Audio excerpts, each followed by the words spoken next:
Season 8 of Game of Thrones has been a topic of zero controversy, because everyone loved it.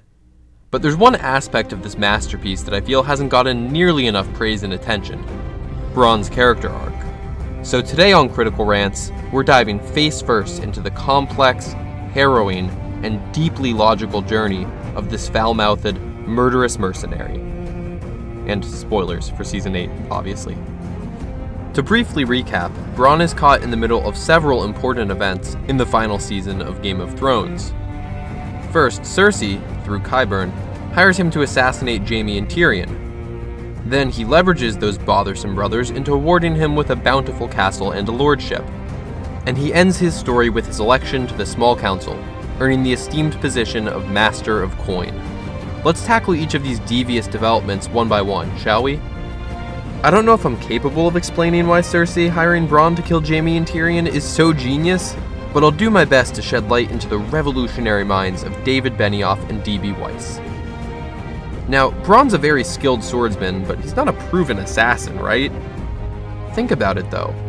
Who is literally the only person in Westeros who has a close personal relationship with both Jaime and Tyrion?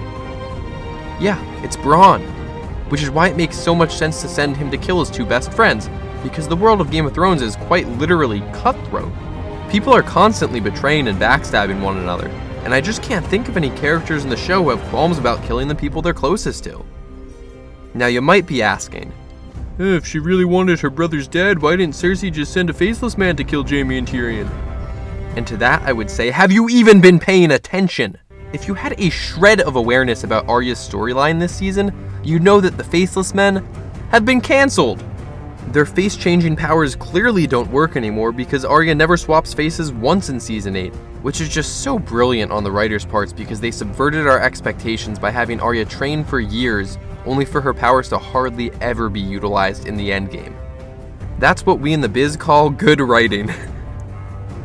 A hot topic of discussion about the plot of Season 8 is how Bronn was able to immediately find Jaime and Tyrion in Winterfell when he was sent to assassinate them. I have a confession to make here, guys. When I first saw this scene, I was properly befuddled. How did Bronn manage to gain entry to Winterfell undetected? After all, we saw last season how thorough and unforgiving the Winterfell guards can be. So how did Bronn locate the exact room where Tyrion and Jaime would be chatting in at the exact time when no one else was around? But after rewatching Season 8 several hundred times, poring over even the most insignificant of details, it hit me. Teleportation. If you think about it, characters have been noticeably teleporting as far back as the Season 6 finale, when Varys traveled across the Narrow Sea to recruit the Dornish to Daenerys' cause by saying 3 words, and then immediately teleporting back to the fleet leaving from Meereen, just in time for a really nice group shot of Dany and her posse. Continuing this trend, Season 7 was positively stuffed with teleporting characters. Daenerys teleported from Dragonstone to Beyond the Wall, Jon Snow teleported from Winterfell to Dragonstone, Jon Snow teleported from Winterfell to King's Landing, Jon Snow teleported into a terrible plotline, and so on. There's a clear in-universe explanation for why characters are able to teleport in the later seasons while being unable to do so in the earlier ones.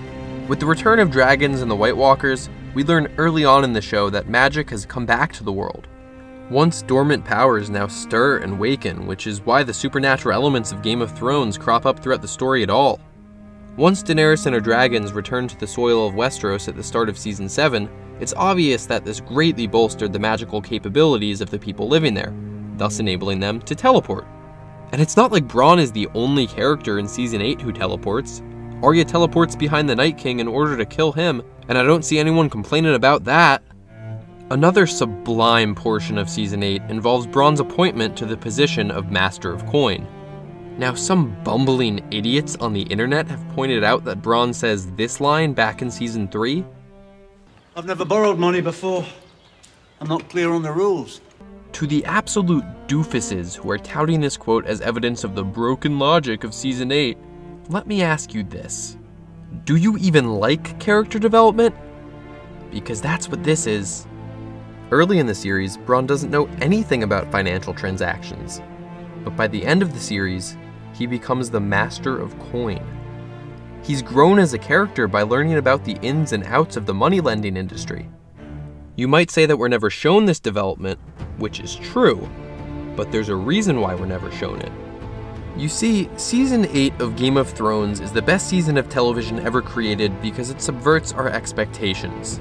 As viewers, we expect to witness how the characters of the story change and grow. Yet in Season 8, nearly all of the character development happens off-screen.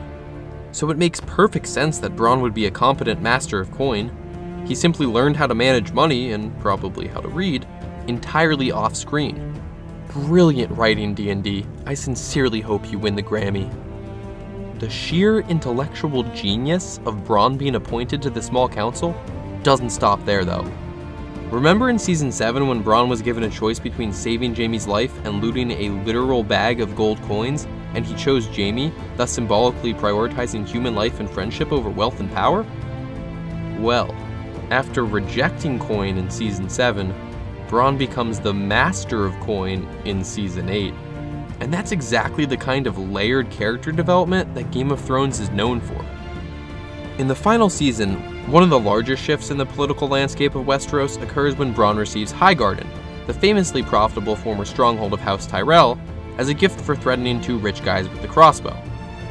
While this may seem like an overly drastic change on paper, it's explained perfectly and completely by the apathy of the Lords of Westeros at the Great Council during the finale. These lords are so beaten down by war and destruction that they've lost their entire sense of purpose, identity, and motive. They've been so affected by the violence of the series that they don't even care that a lowborn sellsword is appointed to the wealthiest seat in Westeros, and then to one of the most important positions in the country. Wow, that's a really powerful message about the dangers of war and violence. I mean, these guys didn't care in the slightest when a group of teenagers commandeered an entire nation from their grasp, so why would they care about an up-jumped mercenary becoming one of the most powerful people in the world? Wait, a group of teenagers foil the plans of power-hungry schemers, and the teenagers have a pet dog. Might have gotten away with it too. It wasn't for these blasted kids and their dog. Look, we all agree that the final season of Game of Thrones sported bland music, uninspired cinematography, and lackluster performances from the cast. But there was no performance more disappointing than that of Bronn himself, aka Jerome Flynn. I won't mince my words here. Flynn's performance is terrible. He brings no swagger, no charisma, and no likability to the role of Bronn, and he's definitely not the only reason why the character became so popular and got so much screen time in the first place. So sorry, Mr. Flynn, but I have to officially award you with Worst Acting Guy in the Universe. However, the one aspect of Season 8 that really shines, and what makes it the greatest work of fiction known to man, is the writing. As much praise has been lobbed at the writing of this season already, I wanted to ensure that Bronn's arc, despite Jerome Flynn's abysmal acting, got the attention and acknowledgement that it deserved. It demonstrates a level of depth and cohesiveness that most shows only dream of, and in my opinion, it's the crowning jewel of Game of Thrones storytelling in this regard. I can confidently say that this single storyline in Season 8 completely makes up for the famously incompetent writing of the first 4 seasons. Finally, to those claiming that it would have made more sense for Bronn to become Master of War instead of Master of Coin, consider this. Yes, Bronn is a seasoned and accomplished soldier who has commanded men in battle before. But he also failed to kill a dragon with a scorpion bolt, which is a laughably easy task as proven by Euron and also by Cersei.